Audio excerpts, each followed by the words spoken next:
الحمدللہ وحدہ والصلاۃ والسلام علی من لا نبی بعدہ اما بعد فاعوذ باللہ من الشیطان الرجیم بسم اللہ الرحمن الرحیم۔ السلام علیکم ناظرین، صبح کی پرنور ساعتوں میں، سہانی گھڑیوں میں public news T V channel پر پروگرام صدائے قرآن لے کر ڈاکٹر محمد طاہر مصطفیٰ آپ کی خدمت میں حاضر۔ ناظرین کرام، جیسا کہ آپ جانتے ہیں کہ پروگرام صدائے قرآن کا آغاز الحمدللہ رب العالمین بالکل ابتدائی قرآن سے ہوا تھا۔ اس کے بعد لفظاً لفظاً حرفاً حرفاً ہمارا سفر جاری ہے، اور آج ہم پہنچے ہیں قرآن کریم کا تیسرا پارہ ہے، اور ناظرین کرام سورہ آل عمران کی آیت نمبر 8 اور 9 ہمارا موضوع ہے۔ تو آئیے ناظرین کرام، سب سے پہلے آج کے سبق کی تلاوت سماعت کرتے ہیں امام حرمین شریفین قاری عبدالرحمن السدیس کی آواز میں۔ بسم اللہ الرحمن الرحیم۔ اے ہمارے پروردگار، ہمیں ہدایت سے سرفراز کرنے کے بعد ہمارے دلوں کو کہیں کجی میں مبتلا نہ کر دینا، ہمیں اپنے خزانہ فیض میں سے رحمت عطا کرنا، بے شک تو ہی سب کچھ عطا کرنے والا ہے۔ اے ہمارے پروردگار، یقیناً تو ہم سب کو ایک دن جمع کرنے والا ہے، اور اس دن کے آنے میں کوئی شک و شبہ نہیں ہے، بے شک اللہ اپنے وعدے کے خلاف نہیں کرتا۔ ناظرین کرام، یہ ہمارا آج کا سبق ہے پروگرام صدائے قرآن میں، سورہ آل عمران ہے اور آیت نمبر 8 اور 9 ہے، جس میں کہ اللہ رب العزت نے ناظرین کرام ہمیں خود ایک دعا سکھلائی ہے کہ مجھ سے دعا کیا کرو کہ ہدایت کے بعد کہیں دلوں میں کجی نہ آ جائے۔ ناظرین کرام، اگر ہم کبھی تنہا بیٹھ کر غور کریں کہ اللہ نے ہمیں کن کن نعمتوں سے نوازا ہے، کون کون سے ہم پر احسانات کیے ہیں، تو اس کی ایک لامحدود فہرست ہے، کوئی حد ہی نہیں ہے۔ ناظرین کرام، میں اکثر کہا کرتا ہوں کہ اللہ رب العزت نے ہمیں اتنی نعمتوں سے نوازا ہے کہ قرآن اس کی خود گواہی دیتا ہے کہ وَإِن تَعُدُّوا نِعْمَتَ اللَّهِ لَا تُحْصُوهَا، کہ اگر تم اللہ کی نعمتوں کو شمار بھی کرنا چاہو تو نہیں کر سکتے۔ ناظرین کرام، جیسے سمندر کے کنارے پر ریت کی ایک مٹھی کے ذرات ہم گن نہیں سکتے، پورے ساحل سمندر کی تو کیا بات ہے، درکنار ہے وہ تو، ایک مٹھی ریت کے ذرات ہم نہیں گن سکتے۔ جس طرح ہم سر کے بالوں کو نہیں گن سکتے، اسی طرح سے اللہ کی نعمتوں کو بھی ہم شمار نہیں کر سکتے، گن نہیں سکتے۔ اور ان میں سے ناظرین کرام کچھ نعمتیں ایسی ہیں جو کہ ہم اللہ سے مانگ کر لیتے ہیں، اور بے شمار نعمتیں ایسی ہیں کہ جو ہمیں اللہ رب العزت بن مانگے عطا کرتا ہے۔ ہم نے کبھی مانگا ہی نہیں، لیکن وہ بن مانگے ہمیں دیے جا رہا ہے۔ ناظرین کرام، مثال کے طور پر اللہ رب العزت کی بہت بڑی ایک نعمت ہے زندگی، ہمیں زندگی عطا کی۔ پھر زندگی عطا کرنے کے بعد ناظرین کرام ہمیں دیکھنے کے لیے بصارت عطا کی، آنکھوں کا نور عطا کیا، کانوں کی سماعتیں عطا کی، اور زبان میں قوت گویائی عطا کی۔ ناظرین کرام، کون ہے جس نے ماں کے پیٹ میں تخلیق کر رہا تھا کسی نے عرضی دی ہو اللہ کی بارگاہ میں کہ الہ العالمین، جب میں دنیا میں آؤں تو میری آنکھوں میں نور بھرا ہوا ہو، میری کانوں میں سماعتیں بھری ہوئی ہوں، میری زبان کو قوت گویائی حاصل ہو؟ کسی نے عرضی نہیں دی تھی۔ اللہ نے یہ نعمتیں ہمیں بن مانگے عطا کی ہیں، اور کسی کو محروم بھی رکھا ہے اپنی حکمت کی وجہ سے، اور اگر ہمیں دی ہیں تو محض اس کا فضل ہے، اس کی رحمت ہے، اس کا فیضان ہے جو ہمیں بن مانگے عطا کیا ہے۔ اور ناظرین کرام، پھر اس کے علاوہ ہم دیکھتے ہیں ہمیں مال عطا کیا، ہمیں عزت عطا کی، ہمیں عفت عطا کی، ہمیں وقار عطا کیا، ہمیں مال کے ساتھ جمال عطا کیا، جمال کے ساتھ کمال عطا کیا، جوانی عطا کی، صحت عطا کی۔ یہ کتنی بڑی اللہ کی نعمتیں ہیں۔ ناظرین کرام، اگر ہم گنتے جائیں، چلنے کے لیے پاؤں عطا کیے۔ میں نے ایک پروگرام میں کہا تھا کہ میں نے بیت اللہ میں کچھ ایسے بھی لوگوں کو طواف کرتے دیکھا جن کے پاؤں نہیں تھے، وہ گھٹنوں کے بل ایسے چل رہے تھے۔ ناظرین کرام، ہم اپنے پاؤں پہ کھڑے ہو کے طواف کرتے ہیں، کھڑے ہو کر ہم چلتے ہیں، پھرتے ہیں، اور زندگی میں بڑے جاہ و جلال کے ساتھ اپنے ماہ و سال گزارتے ہیں۔ یہ محض اس کا فضل ہے، کوئی ان نعمتوں سے محروم بھی ہے۔ لیکن ناظرین کرام، اس کے ساتھ مزید ہم دیکھیں کہ اللہ نے ہمیں ان نعمتوں میں اولاد عطا کی ہے، ماں باپ عطا کیے ہیں، جن کے چہرے کو ایک مرتبہ محبت کے ساتھ دیکھنا، اللہ رب العزت نے کہا ہے کہ مزید اس پر حج کا ثواب ہے، ماں باپ کے چہرے کو راحت کے ساتھ دیکھنا۔ ان تمام نعمتوں میں ناظرین کرام اگر ہم پھر غور کریں، ایک ایسی نعمت ہے جو سب پر بھاری ہے اور سب پر غالب ہے، اور وہ کیا ہے؟ ہدایت۔ اگر انسان ہدایت سے محروم ہو تو ان تمام نعمتوں کا، جن کا میں نے ذکر کیا ہے چند لمحے پہلے، ہمیں معلوم ہی نہیں ہو سکتا کہ ان نعمتوں کی قدر کیسے کرنی ہے۔ اگر ہدایت نصیب نہ ہو تو ہمیں کیسے پتہ چلے گا کہ ماں باپ کا ادب کیا ہے؟ اگر ہدایت نصیب نہ ہو تو ہمیں کیسے پتہ چلے گا کہ اولاد کی تربیت کیسے کرنی ہے؟ اگر ہدایت نصیب نہ ہو تو ہمیں ناظرین کرام کیسے پتہ چلے گا کہ مال کمانا کہاں سے ہے اور اللہ کی مرضی کے مطابق خرچ کیسے کرنا ہے؟ اگر ہدایت نصیب نہ ہو تو ہمیں کیسے پتہ چلے گا کہ جوانی کی قدر کیا ہے، اس کو گزارنا کیسے ہے؟ اور اگر ہدایت نصیب نہ ہو تو کیسے پتہ چلے گا کہ اللہ نے جو ہمیں صحت والی زندگی عطا کی ہے،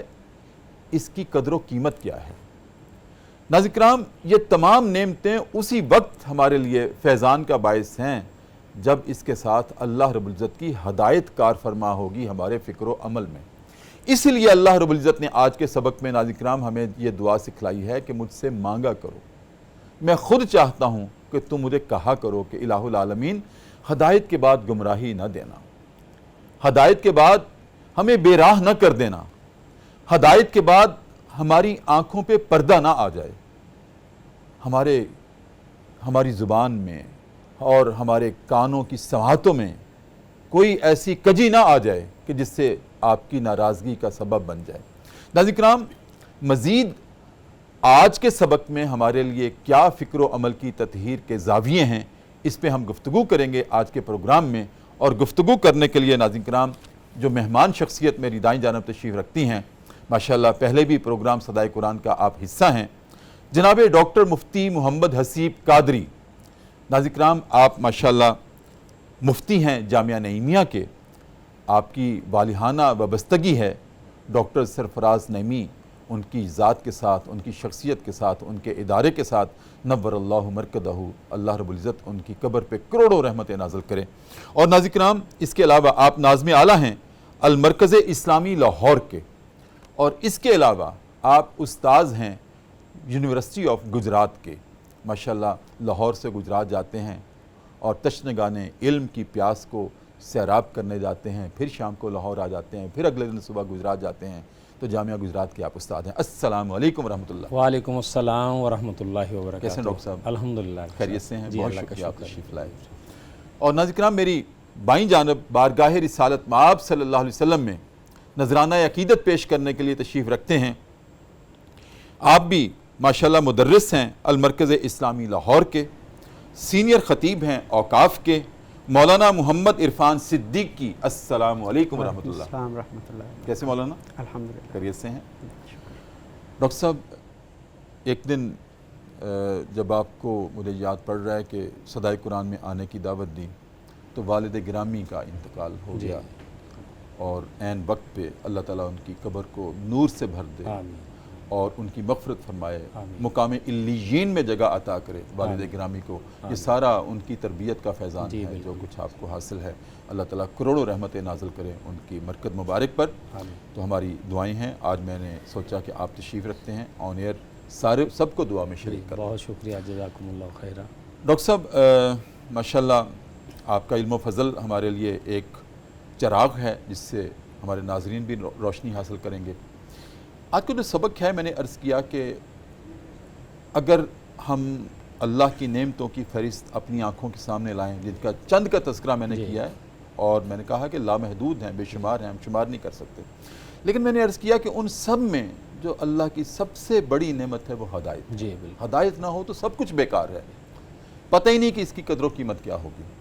ڈاکٹر صاحب، آپ بھی فرمائیے اپنے عالمانہ انداز میں ہمارے ناظرین کی رہنمائی، ہدایت ہے کیا اور اس کے چھن جانے کا وبال کیا ہوتا ہے؟ بسم اللہ الرحمن الرحیم۔ میں سب سے پہلے ڈاکٹر صاحب آپ کا اور آپ کی پوری ٹیم کا شکر گزار ہوں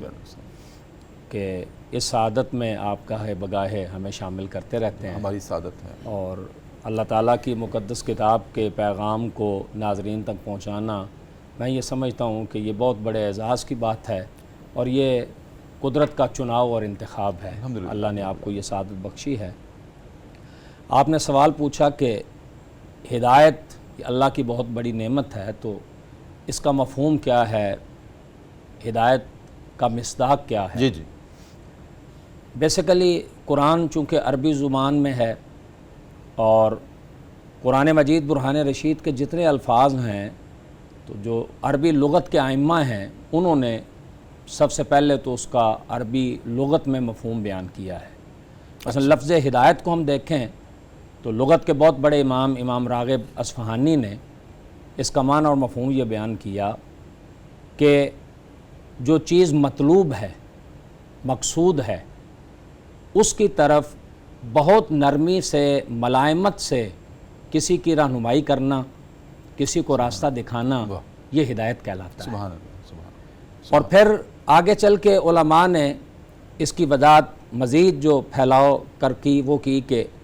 بنیادی طور پر دو چیزیں ہدایت کہلاتی ہیں۔ جی جی ایک ارات الطریق، کسی کو راستہ دکھانا، جی، کہ مثلا آپ ادھر جانا چاہتے ہیں تو ادھر جانے کے لیے یہ راستہ ہے۔ اور دوسرا ہے اصال الی المطلوب، جو اس کی منزل مقصود ہے اس تک اسے پہنچا دینا۔ واہ۔ تو قرآن مجید برہان رشید میں بھی اور نبی کریم صلی اللہ علیہ وسلم کی احادیث مبارکہ میں بھی لفظ ہدایت ان دونوں معنی کے لیے استعمال ہوا ہے۔ کچھ کو راستہ دکھا دیا جاتا ہے واہ واہ۔ اور کچھ کو منزل مقصود تک پہنچا سبحان دیا اللہ، جاتا ہے۔ سبحان اور اگر ہم مزید قرآن مجید برہان رشید کی آیات بینات میں ہدایت کا مفہوم دیکھیں تو اللہ تعالیٰ نے اپنی کلام لا ریب کی آیات میں لفظ ہدایت کو کئی معنی کے لیے استعمال کیا ہے۔ مثلا سب سے پہلا جو اس کا معنی ہے عقل و شعور کی ہدایت، کہ اللہ تعالیٰ اپنی مخلوق کو عقل و شعور عطا کرتا ہے، اور جو چیزیں بدیہات سے تعلق رکھتی ہیں اللہ تعالیٰ اس کا انہیں علم عطا کرتا ہے۔ سبحان اللہ۔ یہ ہدایت کا آپ گویا کہ سمجھیں کہ پہلی سٹیج ہے اور پہلا مرحلہ ہے۔ اچھا۔ اس کے بعد پھر ہدایت کا اطلاق اس پر بھی ہوا ہے کہ اللہ تعالیٰ نے حضرات انبیاء کرام علیہ السلام کی مبارک زبانوں سے جو ان کی امتوں کو تعلیم دی، رہنمائی کی، اور پھر ان انبیاء کرام علیہ السلام پر اللہ تعالیٰ نے جو آسمانی صحیفے نازل کیے، کتابیں اتاریں، ان پر بھی ہدایت کا اطلاق ہوتا ہے۔ اچھا۔ اسی طریقے سے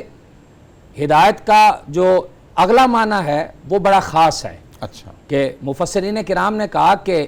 ہدایت اللہ تعالیٰ کی خاص توفیق ہے سبحان اللہ۔ جو اللہ تعالیٰ اپنے خاص بندوں کو عطا کرتا جی ہے، جی، اور جس کو چاہتا ہے عطا اور کرتا جس کو چاہتا ہے عطا کرتا ہے، یعنی وہ اپنی اس خاص ہدایت کے لیے، اس خاص توفیق کے لیے بھی اللہ اپنے بندوں کا انتخاب سبحان کرتا ہے۔ اللہ، سبحان اللہ۔ اسی طرح ہدایت کا ایک مفہوم یہ بھی بیان کیا گیا ہے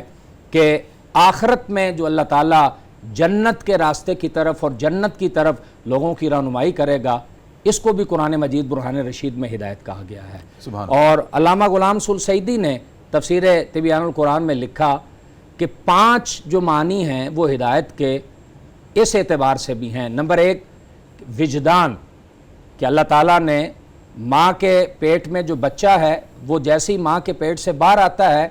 تو اس کو بھی ہدایت دی ہے اور وجدان عطا کیا ہے کہ مجھے اگر بھوک لگنی ہے تو میں نے رونا ہے، اور جب میں روؤں گا تو مجھے میری والدہ دودھ دے گی،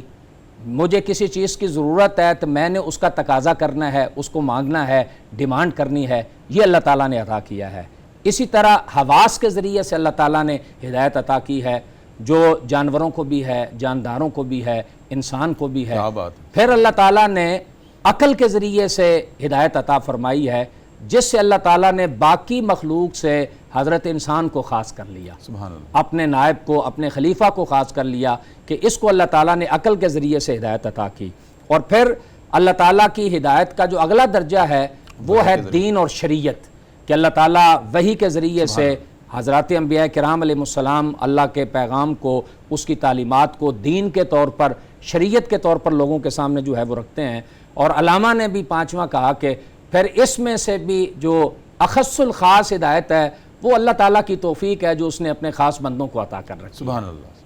جس کی وجہ سے وہ کوئی صالحات میں اپنا مقام حاصل پاتے ہیں، اللہ کے قرب کی منازل طے کرتے ہیں، اللہ کا عرفان انہیں نصیب ہوتا ہے۔ بڑی خوبصورت بات کہی کہ ماں کے پیٹ سے ابھی بچہ ایک دن کا ہوتا ہے لیکن وہ بھی ہدایت یافتہ ہوتا ہے، وہ بھی دودھ کے لیے روتا ہے، اور پھر جب 1 سال کا ہوتا ہے بچہ وہی، تو ہم کہتے ہیں کہ اس کو بھی کیا پتا، لیکن اس کو پتا ہوتا ہے کہ پاؤں کیسے اٹھانا ہے، ہاتھ کیسے اٹھانا ہے، اور جیسے ماں باپ کہتے ہیں اسی طرح سے ان کے اشاروں پہ چلتا ہے۔ جو ہم بولتے ہیں وہ اس کو آبزرو کرتا ہے، جو ہم دیکھتے ہیں ہم کرتے ہیں اس کو وہ دیکھتا ہے، آبزرو کرتا ہے، اور پھر اسی طرح کرتا ہے، اور پھر وہ اس کو فالو کرتا ہے۔ جی بالکل، جیسے ہم نماز پڑھتے ہیں تو وہ بھی ساتھ ہی ایک معصوم بچہ آ جاتا ہے 1.5 سال کا، اس کو پتہ ہی نہیں کہ ہم کیا پڑھتے ہیں، لیکن وہ اپنی لپس ضرور ہلاتا ہے اور ہمیں فالو کرتا ہے۔ ہم سجدے میں جاتے ہیں وہ بھی سجدے میں جاتا ہے۔ ڈاکٹر صاحب ماشاءاللہ بہت خوبصورت۔ اگلا حصہ میرا یہ تھا اس سوال میں ہمارے ناظرین کی رہنمائی کے لیے کہ اتنی بڑی ہدایت نعمت ہے اللہ رب العزت کی، جس کی آپ نے ماشاءاللہ کیا خوب اقسام گنوائی ہیں، لغوی اعتبار سے بھی اور اصطلاحی اعتبار سے بھی۔ اب یہی ہدایت اگر چھن جائے، اس کے اسباب کیا ہوتے ہیں اور اس کا وبال کیا ہوتا ہے؟ چونکہ اللہ تعالیٰ چاہتا ہے کہ اللہ کی مخلوق بالخصوص حضرت انسان کو اللہ کا عرفان، اس کی ذات کی معرفت حاصل ہو۔ قرآن مجید برہان رشید کی جو آیت طیبہ ہے وَمَا خَلَقْتُ الْجِنَّ وَالْإِنسَ إِلَّا لِيَعْبُدُونَ، بہت سارے مفسرین نے لِيَعْبُدُونَ کی جو تفسیر کی ہے وہ کی ہے لِيَعْرِفُونَ، کہ اللہ کو پہچانے، اللہ کی معرفت نصیب ہو۔ ڈاکٹر صاحب یہ بڑا اہم نقطہ ہے آپ نے جو بیان کیا ہے، اور کہ بہت سارے مفسرین نے لِيَعْبُدُونَ کی جو تفسیر کی ہے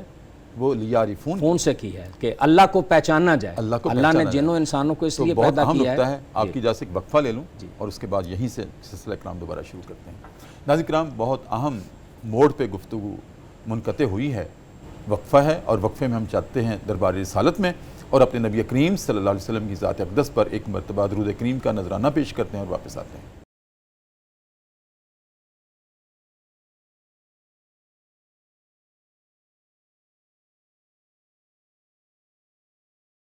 وقفے کے بعد ناظرین کرام دوبارہ آپ کی خدمت میں حاضر ہیں۔ صبح کی پرنور ساعتیں ہیں، سہانی گھڑیاں ہیں، public news T V channel ہے، ہمارا پروگرام ہے صدائے قرآن، جس میں پوری ترتیب اور تسلسل کے ساتھ ایک ایک آیت پر، ایک ایک لفظ پر، ایک ایک حرف پر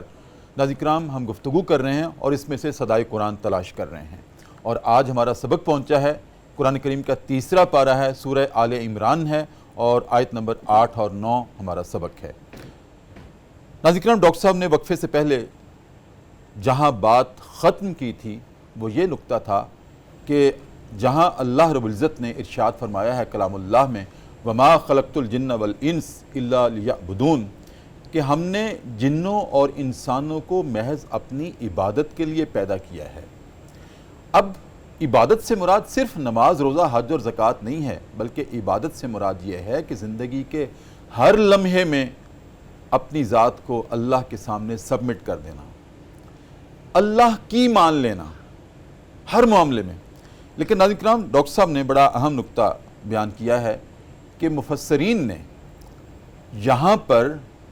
یہ بھی لکھا ہے کہ جہاں اللہ رب العزت نے یہ ارشاد فرمایا ہے وَمَا خَلَقْتُ الْجِنَّ وَالْإِنسَ إِلَّا لِيَعْبُدُونَ،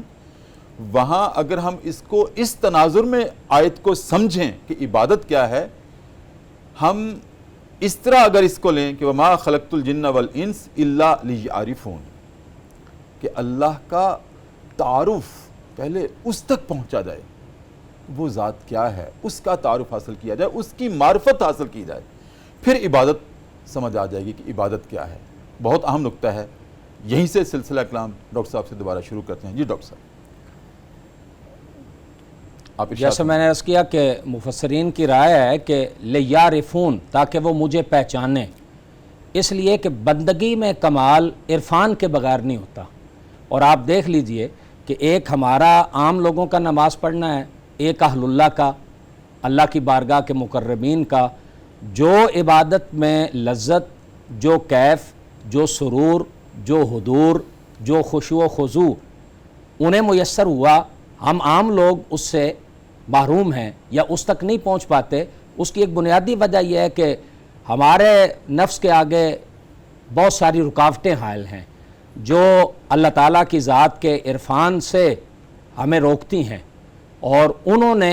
اللہ رب العزت کی کثرت ذکر سے، کثرت بندگی سے، کثرت اطاعت سے، اپنے سب کچھ کو اللہ کی مرضی پہ قربان کرنے کی وجہ سے وہ مشاہدے کی کیفیت حاصل کر لی ہے کہ جس کی وجہ سے انہیں اللہ تعالیٰ کا عرفان نصیب ہوا ہے، اور اس وجہ سے پھر ان کو عبادت کی وہ لذت اور کیفیت ملتی ہے۔ آپ نے سوال فرمایا کہ ہدایت اللہ کی بہت بڑی نعمت ہے، اور باقی جتنی نعمتیں ہیں ان سے صحیح معنوں میں استفادہ اور ان کو صحیح معنوں میں استعمال بھی، ان کی معرفت، ان کو استعمال بھی تبھی ممکن ہے کہ جب یہ اللہ تعالیٰ نے نعمت عطا کر رکھی ہو۔ تو اب اگر اس سے کوئی انسان محروم ہو جائے اور یہ کسی سے چھن جائے یا اس میں جو ہے وہ کمی آ جائے تو وہ تو کہیں کا نہیں رہا۔ جی، جسے اللہ تعالیٰ نے یہ نعمت عطا کی اور اس نے اس نعمت کو کسی اعتبار سے بھی ضائع کر دیا، جی جی، یا اس کی کسی بدعملی یا کسی پکڑ کی وجہ سے وہ اس سے جو ہے وہ لے لی گئی، تو وہ گویا کہ صرف اس ہدایت کی نعمت سے محروم نہیں ہوا بلکہ وہ باقی ساری نعمتوں کے اصل استفادے سے اور ان کو اصل کام میں لانے سے وہ محروم ہو گیا، اس لیے کہ وہ بجائے اس کے کہ وہ اس کے نعمتیں رہیں اس کے لیے، وہ اس کے لیے وبال جان بن جائیں گی، اس کے لیے وہ زحمت کا سبب جو ہے وہ بن جائیں گی۔ جیسے آپ نے شروع میں کئی اللہ کی نعمتوں کا ذکر کیا، ان میں سے آپ نے فرمایا کہ ایک نعمت اللہ کی مال ہے۔ مال اللہ کی ایک بہت بڑی نعمت ہے، اس سے بہت ساری انسانی ضروریات پوری ہوتی ہیں، اور یہ اس نے اپنے ساتھ جوڑ رکھا ہے اور بہت ساری نعمتوں کو۔ تو اب اگر اللہ تعالیٰ کسی سے ہدایت کی نعمت لے لے اور وہ اس کو حلال و حرام کی تمیز ختم ہو جائے، جی یہی وہ بال ہے، اور وہ مٹ جائے کہ اسے پتہ ہی نہیں کہ یہ رزق حلال ہے یا یہ حرام ہے، اور یا میں نے حلال کما بھی لیا ہے تو میرا اس کو خرچ کرنے کا جو مصرف ہے وہ حلال ہے، وہ جائز ہے، کہ یا میں اسے معصیت اور نافرمانی میں صرف کر رہا ہوں، تو وہ مال جو کہ نعمت تھا وہ اس کے لیے وبال جان بن جائے گا۔ عقل ہے، جوانی ہے، صحت ہے، جتنی اللہ تعالیٰ کی نعمتیں ہیں، اگر اس کو صحیح مصرف میں وہ استعمال کرنا چاہتا ہے، صحیح ان سے استفادہ کرنا چاہتا ہے، تو اس کے لیے ہدایت کی نعمت اور یہ نعمت پورے دوام کے ساتھ، استمرار کے ساتھ ثابت رہ کے انسان کے ساتھ ہمیشہ جو ہے وہ رہے، اور انسان کی باقی نعمتوں سے استفادہ کرنے کے لیے رہنمائی کرتی رہے، اس کا ہونا ضروری ہے۔ اور اگر اس سے انسان خدا نخواستہ کہیں محروم ہو جاتا ہے تو وہ گویا کہ اللہ تعالیٰ کی بہت ساری نعمتوں سے جو اس کو حاصل کرنا چاہیے تھا اس اصول سے محروم ہو جاتا ہے، اس نفع سے محروم ہو جاتا ہے، اس برکت سے محروم ہو جاتا ہے جو کہ ہدایت کی وجہ سے وہ ان نعمتوں سے حاصل کر رہا تھا۔ بالکل ٹھیک۔ ڈاکٹر صاحب آگے ہے وَهَبْ لَنَا مِن لَدُنْكَ رَحْمَةً، اور ہمیں اپنے پاس سے رحمت خاص عطا فرما، اس کا فیضان عطا فرما۔ تو رحمت کے دائرے میں کیا کیا چیزیں آتی ہیں؟ ڈاکٹر صاحب اس سے پہلے اگر آپ اجازت دیں جی جی، تو میں یہ بھی عرض کرنا مناسب سمجھتا ہوں کہ یہاں اللہ تعالیٰ نے خاص طور پہ یہ دعا تعلیم فرمائی۔ جی جی، جیسے آپ نے فرمایا کہ اللہ تعالیٰ نے اپنے بندوں کو یہ دعا تعلیم کی، کیا کہ تم کہو لا تزغ قلوبنا بعد اذ ہدیتنا، کہ ہمارے دلوں میں کجی نہ پیدا کر بعد اس کے کہ تو نے ہمیں ہدایت عطا کر رکھی ہے۔ اب ایک تو اللہ تعالیٰ کا یہ کرم ہے کہ وہ اپنے بندوں کو یہ دعا تعلیم فرما رہا ہے، بالکل، اور دوسرا مفسرین کرام نے لکھا کہ یہ جو پیچھے جن بندوں کا ذکر ہوا ہے نا، راسخین فی العلم، جنہیں اللہ تعالیٰ نے علم میں رسوخ عطا کیا ہے اور وہ محکمات کی اتباع کرتے ہیں، ان پر ایمان لاتے ہیں اور متشابہات سے اپنے آپ کو وہ بچا کے رکھتے ہیں، یہ ان کے مقام کا اتمام ہے کہ اللہ تعالیٰ ان کا مقام اور جو مرتبہ ہے اس کے ساتھ اس کو مکمل جو ہے وہ فرما رہا ہے، اور اس کے بعد پھر یہ تعلیم فرما رہا ہے کہ تم مجھ سے یہ دعا کرو کہ یہ جو نعمت عطا کی ہے اے مولا اس نعمت کو واپس نہ لے لینا. اگر واپس لے لی تو جن کے دلوں میں کجی ہے, گزر چکی ہے بات, ہاں. وہ پھر متشابہات کے پیچھے پڑتے ہیں. متشابہات کے یہ لوگ بھی اسی طرح ہو جائیں گے کہ جو راسخین فی العلم نہیں ہیں اور متشابہات کے پیچھے پڑ جاتے ہیں. اور اگر ہم خود نبی کریم صلی اللہ علیہ وسلم کی سیرت طیبہ کا مطالعہ کریں تو دو امہات المومنین نے یہ روایت بیان کی کہ نبی کریم صلی اللہ علیہ وآلہ وسلم اکثر یہ دعا فرمایا کرتے تھے, اللہم ثبت قلبی, اے اللہ تو میرے دل کو ثابت قدم رکھ اپنی ہدایت پہ. اللہ اکبر, سبحان اللہ. اب ام المومنین حضرت سیدہ عائشہ رضی اللہ تعالیٰ عنہ بھی اور ام المومنین سیدہ ام سلمہ رضی اللہ تعالیٰ عنہ نے دونوں نے نبی کریم علیہ السلام سے یہ کہا کہ اے اللہ کے رسول صلی اللہ علیہ وسلم, آپ اللہ کے رسول ہیں, اور ہم آپ کو دیکھتے ہیں کہ آپ کثرت سے یہ دعا کرتے ہیں کہ اللہ میرے دل کو ثابت قدم رکھ, اے اللہ میرے دل کو اپنی ہدایت پہ, اپنی اطاعت پہ ثابت قدم رکھ. اے اللہ کے رسول صلی اللہ علیہ وسلم کیا آپ کو بھی اس دعا کی ضرورت ہے؟ تو نبی کریم صلی اللہ علیہ وسلم نے ارشاد فرمایا کہ بندہ مومن کا دل اور انسان کا دل یہ رحمان کی انگلیوں کے درمیان ہے, اور اللہ تعالیٰ جس طرف چاہتا ہے اس کو پھیر دیتا ہے, اور اللہ تعالیٰ چاہے تو اس کو ہدایت پہ کام رکھتا ہے, اور اگر اللہ تعالیٰ چاہے تو اس کو ہدایت سے پھیر دیتا ہے. اس لیے میں محمد رسول اللہ صلی اللہ علیہ وسلم محبت وحی ہونے کے باوجود بھی میں اللہ کی بارگاہ میں کثرت سے یہ دعا کرتا ہوں کہ اے میرے پروردگار میرے دل کو ثابت رکھ اپنی ہدایت پہ, میرے دل کو اپنی ہدایت سے نہ پھیرنا. تو یہ جو نبی کریم صلی اللہ علیہ وسلم اللہ سے مانگتے تھے اپنے بندوں کو, ایمان والوں کو, ہمیں اپنے خاص کرم اور فضل سے اللہ خود تعلیم فرما رہا ہے کہ مجھ سے مانگتے رہنا اے ہمارے پروردگار ہمارے دلوں کو اپنی ہدایت پہ کام رکھنا, ہمارے دلوں کو کجی کی طرف نہ لے جانا کہ ہم باطل تعویل کی طرف جائیں جو تجھے ناپسند ہے, ہم راہ رات سے ہٹ جائیں, صراط مستقیم سے ہٹ جائیں جو تو نے ہمیں دکھا دیا ہوا ہے, اور خدا نہ خواستہ کہیں ہم ایمان کی نعمت سے معروم نہ ہو جائیں جو تو نے ہمیں عطا کر رکھی ہے. اور اسی طرح مفسرین نے اس کے تحت ایک بیان کیا کہ اللہ کی بارگاہ میں وہ یہ بھی دعا کرتے ہیں کہ اعمال کا ایسا بوجھ ہم پہ نہ لاد دینا کہ جس کی وجہ سے ہم ہدایت سے محروم ہو جائیں, ہمارے دلوں میں کجی جو ہے وہ پیدا جو ہے وہ ہو جائے. اور پھر آگے دعا سکھائی کہ اے پروردگار ہمیں رحمت عطا فرما, حب لنا من لدنک رحمہ. سبحان اللہ. اچھا ڈاکٹر صاحب اپنے خزانہ خاص سے رحمت عطا فرما. ڈاکٹر صاحب ایک وقفے کا وقت ہے, اس کے بعد دوبارہ انشاءاللہ آپ سے یہیں سے ہم کلام ہوتے ہیں. ناظرین کرام وقفہ ہے, لیکن وقفے سے پہلے میں ایک بات کی کلیریفیکیشن چاہتا ہوں کہ وہ ہو جائے کہ جب وقفے کے بعد ہماری گفتگو کا آغاز ہوا تھا تو میں نے عرض کیا تھا ڈاکٹر صاحب نے ایک بڑے اہم نقطے پہ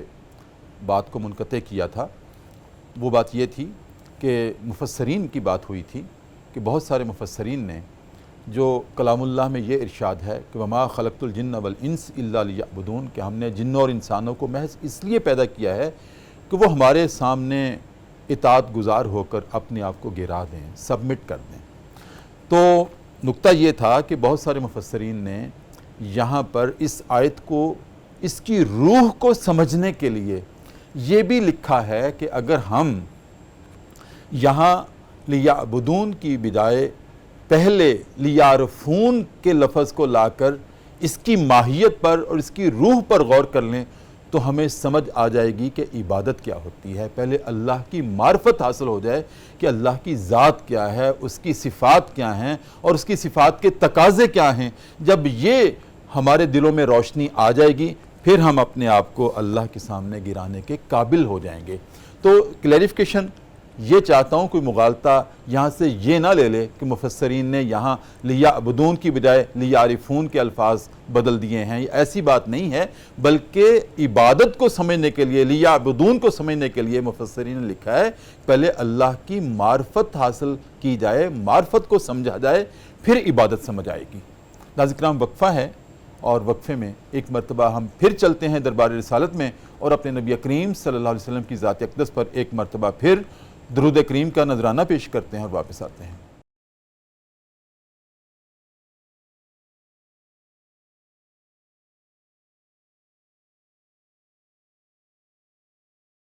وقفے کے بعد ناظرین کرام دوبارہ آپ کی خدمت میں حاضر, صبح کی پرنور سے آتے ہیں, public news T V channel ہے. ہمارا پروگرام ہے صدائے قرآن, جس میں کہ آپ الحمد سے لے کر لفظاً لفظاً قرآن کی صدا پر لبیک کہہ رہے ہیں۔ ناظرین کرام، آج ہمارا سبق ہے سورہ آل عمران کی آیت نمبر 8 اور 9۔ ڈاکٹر صاحب، اسی سبق میں اللہ رب العزت نے پھر ارشاد فرمایا ہے، کہو، اپنی زبان سے کہو، انکا انت الوہاب، اے اللہ تو ہی عطا کرنے والا ہے سب کچھ۔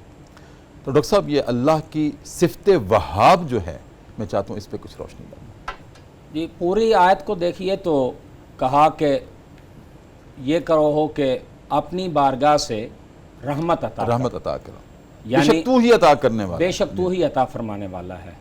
اب یہ آیت میں اللہ تعالیٰ نے جو بندوں کو سکھایا ہے، مراد یہ ہے کہ کبھی انسان کے ذہن میں یہ نہ آئے کہ مجھے جو کچھ مل رہا ہے میرے کسی عمل کی وجہ سے ہے، واہ واہ واہ، میری کسی کاوش کی وجہ سے ہے، میری کسی قابلیت کی وجہ سے ہے۔ نہیں، اے پروردگار، یہ تو جو کچھ بھی عطا فرما رہا ہے یہ تیرا فضل ہے، تیرا عطا اور تیری عطا ہے، اس لیے کہ تیری شان ہی وہاب ہے، عطا فرمانے والا۔ اور تو جب عطا فرماتا ہے تو عطا کرتے ہوئے اے پروردگار تو اپنے بندوں کو نہیں دیکھتا، مخلوق کے اعمال کو نہیں دیکھتا، ان کی حیثیت کو نہیں دیکھتا، بلکہ تو اپنی شان عطا کو دیکھتا ہے، اور اپنی شان عطا کو دیکھ کر تو جو ہے وہ عطا فرماتا رہتا ہے۔ تو اس لیے اللہ تعالیٰ نے اپنے بندوں کو فرمایا کہ تم یہ مجھ سے سوال کرو کہ اے پروردگار اپنی بارگاہ سے ہمیں رحمت عطا فرما، یعنی اپنا احسان، اپنا فضل، اور اس میں بھی جو خاص تیرا فضل ہے وہ کیا ہے کہ ہمیں گمراہی سے بچا کے رکھنا، ہمیں بھٹکنے سے بچا کے رکھنا، اور اس لیے کہ تو عطا فرمانے والا ہے۔ اور اگر لفظ وہاب کا کوئی شان دیکھنا چاہتا ہے تو پوری کائنات میں جس طرف وہ نگاہ اٹھا کے دیکھ لے، جس کو دیکھ لے، کوئی کائنات کا ذرہ ایسا ہے کہ جس پہ اللہ نے کرم نہ کر رکھا ہو۔ فضاؤں میں، زمین کی تہوں کے نیچے اللہ اپنی مخلوقات کو کس کس طرح سے عطا فرما رہا ہے، یہ اس کی صفت وہابیت ہے، میں سمجھتا ہوں بالکل اس میں کہ شک زمین کے اوپر رینگنے والے کیڑوں مکوڑوں سے لے کر انسانوں تک، اور پانیوں میں مچھلی کو، اور فضاؤں میں پرندوں کو جو مخلوقات اوپر کہاں سے ان کو رزق دیتا ہے، اور زمین کے نیچے مخلوقات کو کہاں سے سانس لینے کے لیے ہوا پہنچاتا ہے، ہوا عطا کرتا ہے کہ انہوں نے سانس لینا ہے، اور کہاں سے ان کو رزق دیتا ہے۔ ہم جب ایک سلیب اکھاڑتے ہیں تو زندہ حشرات الارض نکلتے ہیں، یہ اس کی صفت وہاب ہے۔ ڈاکٹر صاحب، بہت شکریہ آپ کی آمد کا، ماشاءاللہ جس طرح سے آپ نے رہنمائی کی، اور خاص طور پر جس طرح سے آپ نے ہدایت کی اقسام شروع میں آپ نے ارشاد فرمائی، میں ابھی تک اس کے سحر میں ہوں۔ اللہ تعالیٰ آپ کو علم و عمل میں مزید ترقیاں عطا کرے۔ ناظرین کرام، پروگرام صدائے قرآن میں وقت ہوا چاہتا ہے ذکر صاحب قرآن کا۔ تو ذکر صاحب قرآن میں ناظرین کرام آج سے آپ کی خدمت میں ایک نئی سیریز شروع کرنے لگا ہوں، جس میں روزانہ ہم 5 نبی کریم صلی اللہ علیہ وآلہ وسلم کے اسماء کا ذکر کریں گے، اسماء النبی کا ذکر کریں گے۔ ناظرین کرام، ذہن میں رہے کہ قرآن کریم کے ایک طرف جب ہم کلام اللہ کو کھولتے ہیں تو اسماء الحسنہ ہوتے ہیں، جو کہ اللہ رب العزت کے اسماء گرامی ہیں، اور آخر پر 99، ادھر بھی 99 اسماء الحسنہ ہوتے ہیں، اور آخر میں بھی 99 اسماء النبی الکریم ہوتے ہیں۔ اس کا مطلب یہ نہیں ہے کہ اللہ کے بھی صرف 99 صفاتی نام ہیں، اور نبی کریم صلی اللہ علیہ وسلم کے بھی صرف 99 صفاتی نام ہیں۔ اس سے مراد یہ نہیں ہے، یہ ایک سجاوٹ کے لیے ہے۔ لیکن اگر دیکھا جائے تو اللہ رب العزت کے صفاتی نام یا اللہ کی صفات، اس کے بارے میں کلام اللہ خود گواہی دیتا ہے کہ اللہ کی صفات اتنی ہیں کہ اگر تمام کائنات کے سمندر ان کا پانی سیاہی بن جائے اور تمام کائنات کے درخت ان کے قلم بنا لیے جائیں، تب بھی اللہ کی باتیں لکھتے ہوئے ختم ہونے والی نہیں ہیں۔ کیوں؟ کہ وہ رب العالمین ہے، وہ تمام جہانوں کا رب ہے، وہ عالم ارواح سے لے کر عالم دنیا کا بھی رب ہے، عالم ارواح میں بھی رب تھا، عالم دنیا کا بھی رب ہے، عالم برزخ کا بھی رب ہے، عالم حشر کا بھی رب ہے، اور عالم انجام جنت دوزخ کا بھی رب ہے۔ اس کے علاوہ جتنے بھی کیفیات ہیں، اللہ رب العزت اس کا بھی رب ہے، ان کا بھی رب ہے۔ ناظرین کرام، اسی طرح یہ تو اللہ کی معرفت ہے، اللہ کا تعارف ہے کہ وہ تمام جہانوں کا رب ہے، ہمارے نبی کریم صلی اللہ علیہ وسلم وہ رحمت للعالمین ہیں، اللہ رب العالمین ہے اور نبی کریم رحمت للعالمین ہے۔ جیسے اللہ کی صفات ختم ہونے والی نہیں ہیں، تو نبی کریم صلی اللہ علیہ وسلم جو کہ عالم ارواح میں بھی ہمارے لیے رحمت، عالم دنیا میں بھی رحمت، عالم برزخ میں بھی رحمت، اور عالم حشر میں بھی رحمت، اور عالم انجام میں بھی آپ رحمت ہیں، تو ان کی صفات کیسے ختم ہونے والی ہیں؟ لہٰذا ان اللہ رب العزت کی جیسے صفاتی نام ہیں، صفات ہیں، اسی طرح سے نبی کریم کی لامحدود صفات ہیں، تو ان لامحدود صفات میں سے چند کا تذکرہ آپ کے سامنے رکھنے لگا ہوں، اور روزانہ کی بنیاد پہ انشاءاللہ ہم اس کو آپ کے سامنے رکھیں گے۔ اللہ رب العزت نے اپنے نبی کی کلام اللہ میں جو ذمہ داری لگائی، اور پھر نبی محتشم صلی اللہ علیہ وسلم نے جس طرح سے احسن انداز سے ان ذمہ داریوں کو نبھایا، اور ان سے آپ کی صفات کیا بنی، اور ان صفات سے پھر آپ کے صفاتی اسماء کا استخراج کیا ہوتا ہے، وہ داستان آپ کے سامنے رکھنے لگا ہوں۔ ناظرین کرام، یہ میری اپنی کتاب ہے، فلسفہ اسماء رسول اس کا نام ہے، اور جو کہ میرا پی ایچ ڈی کا ڈاکٹریٹ کا بھی یہ تحقیقی مقالہ تھا۔ اس میں نے 1200 اسماء النبی پر اپنی وسعت کے مطابق کام کیا ہے، لیکن آپ کی صفات نہ ختم ہونے والی ہیں۔ آئندہ محققین کے لیے یہ ابھی میدان خالی ہے، اس پہ کام کریں گے۔ تو میں نے 1200 اسماء النبی پہ تخریج کی ہے، کام کیا ہے، اور ان 1200 اسماء النبی میں کچھ میں نے کلام اللہ سے لیے ہیں، خود اخذ کیے ہیں، اور اس کے بعد میں نے حدیث کی کتابوں سے اخذ کیے ہیں، سیرت کی کتابوں سے اخذ کیے ہیں، تفاسیر کی کتابوں سے اخذ کیے ہیں، شرح حدیث سے اخذ کیے ہیں، نعتیہ شاعری سے اخذ کیے ہیں، اور پھر ناظرین کرام ایک میرا ماخذ اسماء النبی کا یہ بھی تھا کہ روضہ اقدس پر خود حاضر ہو کر میں نے باب السلام سے جب داخل ہوتے ہیں سلام کرنے کے لیے، نبی کریم صلی اللہ علیہ وسلم کے روضہ اقدس کی طرف جب آتے ہیں باب السلام سے، تو رائٹ ہینڈ پہ دیوار پر چوکٹوں میں کیا خوبصورت خطاطی کے ساتھ نبی کریم صلی اللہ علیہ وسلم کے 250 اسماء النبی وہاں لکھے ہوئے ہیں، جس کو میں اپنے پین سے نوٹ کر کے لایا تھا اور اپنی تحقیق کا حصہ بنایا تھا، وہ بھی اس میں شامل ہیں، وہ بھی آپ کے سامنے رکھیں گے۔ تو آج سے ناظرین کرام وہ اسماء النبی جن کا تذکرہ ہمیں قرآن کریم سے ملتا ہے، اور یہاں میں یہ بھی عرض کر دوں کہ نبی کریم صلی اللہ علیہ وسلم کے جو اسماء ہیں یہ محض نام نہیں ہیں، بلکہ یہ تو سیرت کے دروازے ہیں، یہ تو سیرت کے درخشندہ ستارے ہیں۔ ان سرزمینوں میں، ان ستاروں میں اور ان جہانوں میں اگر داخل ہوا جائے تو سیرت کا ایک جہان آباد ہمیں ملے گا، ہر اسم گرامی میں۔ مثلا ناظرین کرام، حروف تہجی کے اعتبار سے میں شروع کر رہا ہوں، جو قرآن سے اخذ کیے ہیں۔ میں وقت کی کمی کے باعث، کیونکہ ہمارا پروگرام کا فارمیٹ یہ ہے، ہم صدائے قرآن سے شروع کرتے ہیں اور ذکر صاحب قرآن پر ہم ختم کرتے ہیں، تو میں صرف حوالے آپ کو بتا دوں گا، اور کچھ آپ پھر قرآن کریم کی آیات کو کھول کر دیکھیے کہ اس میں کیا کیا جہان آباد ہیں۔ مثلا حروف تہجی کے اعتبار سے سیدنا الابرار صلی اللہ علیہ وسلم، جس کے معنی ہے نیک ترین، اور اس کا ہمیں حوالہ ملتا ہے سورہ آل عمران کی آیت نمبر 193 سے، پھر سورہ آل عمران کی ہی آیت نمبر 198 سے، اور پھر سورہ المطففین کی آیت نمبر 22 سے۔ نمبر 2 ہے سیدنا اجر کریم صلی اللہ علیہ وآلہ وسلم، معزز اجر، سورہ یاسین کی آیت نمبر 11 سے ناظرین کرام اس کا استخراج ہو سکتا ہے۔ اور پھر سیدنا الاحسن صلی اللہ علیہ وآلہ وسلم، سب سے زیادہ نیکی کرنے والے، اور اس کا ہمیں قرآن کریم سے جو حوالہ ملتا ہے وہ ہے سورہ نحل کی آیت نمبر 30، سورہ سجدہ کی آیت نمبر 7 اور سورہ التین کی آیت نمبر 4۔ سیدنا احمد صلی اللہ علیہ وآلہ وسلم، سب سے زیادہ اللہ کی تعریف کرنے والے، الحمدللہ رب العالمین، سورہ فاتحہ کی پہلی آیت سے ہی اس کا ہمیں حوالہ ملتا ہے۔ پھر سورہ الصف کی آیت نمبر 6 سے، اور اسی طرح سے ناظرین کرام سیدنا الاخی فی الدین، دینی بھائی، اور اس کا ہمیں اشارہ ملتا ہے، حوالہ ملتا ہے قرآن کریم کی سورہ توبہ آیت نمبر 11 سے۔ ناظرین کرام، یہ جہان جو میں نے آپ کے سامنے رکھے ہیں، اب جس کے جی میں آئے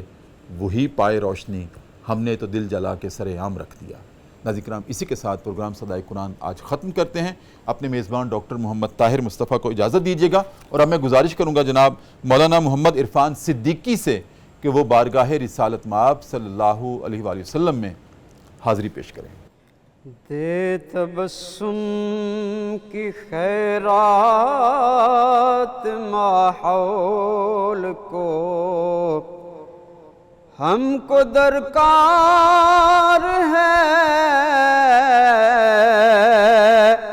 روشنی یا نبی،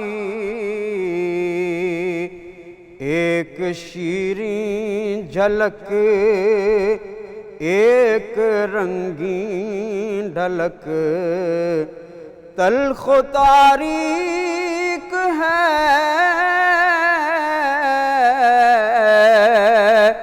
زندگی یا نبی، اے نوید مسیحا تیری قوم کا حال عیسیٰ کی بیڑوں سے ابتر ہوا، اے نوید مسیحا تیری قوم کا حال عیسیٰ کی بیڑوں سے ابتر ہوا، اس کے کمزور اور بے ہنر ہاتھ سے چھین لی چرخ نے برتری یا نبی، رازداں اس جہاں میں بناؤں کسے،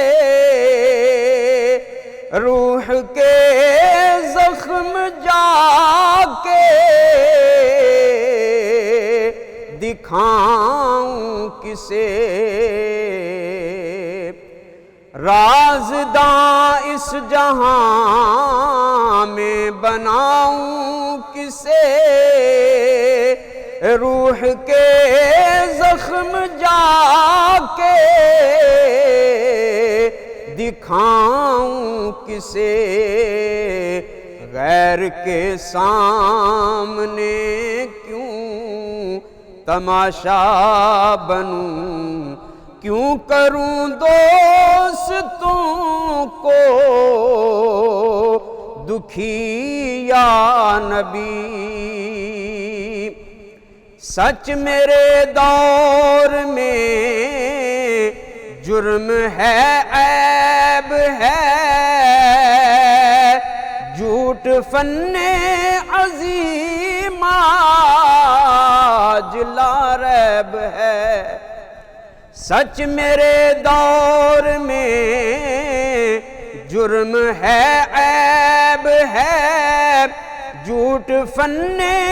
عظیم آج لا ریب ہے، ایک اعزاز ہے جہل و بے راروی، ایک اعزاز ہے آگہی یا نبی، زیست کے تپتے صحرا پہ شاہ عرب، زیست کے تپتے صحرا پہ شاہ عرب، تیرے اکرام کا ابر برسے گا کب، کب ہری ہوگی شاخ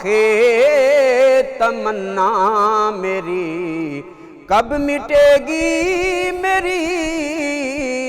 تشنگی یا نبی، یا نبی